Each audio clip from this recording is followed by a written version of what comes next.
امریکہ افغان معاہدے کے چند پیچیدہ نکات۔ یہ معاہدہ امریکہ، یورپی یونین، نیٹو اور طالبان کے مابین ہو رہا ہے۔ افغانستان میں اسلامی قانون نافذ کیا جائے گا۔ معاہدے کے مطابق 14 ماہ کے اندر اندر طالبان اور امریکہ درجہ ذیل اقدامات کریں گے۔ معاہدے کے مطابق معاہدے پر دستخط کے بعد 4.5 ماہ میں 4,500 غیر ملکی افواج افغانستان سے انخلا کریں گے۔ افغانستان کے 5 امریکی اڈوں سے یہ انخلا ہوگا۔ باقی 8600 فوجی 4 ماہ کے بعد تمام امریکی اڈوں سے نکالے جائیں گے۔ اس دوران اگر طالبان نے امریکی فورسز پر حملہ کیا تو معاہدہ منسوخ ہوگا۔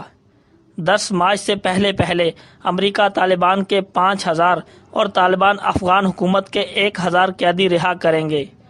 اس شرط پر عمل درآمد ہونے کے ساتھ ہی انٹرا افغان ڈائیلاگ کے لیے راستہ ہموار کیا جائے گا۔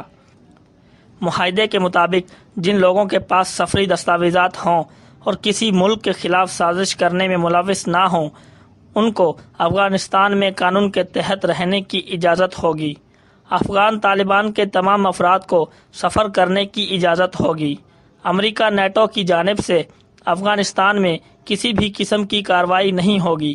اگر انہوں نے کی تو طالبان معاہدے کو منسوخ کریں گے۔ کسی بھی ملک کو اجازت نہیں ہوگی کہ وہ افغانستان کے خلاف سازش کرے۔ افغان طالبان افغانستان کی سرزمین کو کسی بھی ملک کے خلاف استعمال کرنے کی اجازت نہیں دیں گے۔ اس معلومات کو اپنے بھی دوستوں تک پہنچائیں۔ معلوماتی ٹی وی کے ساتھ رجب عکاس کو دیجیے اجازت۔ اللہ حافظ۔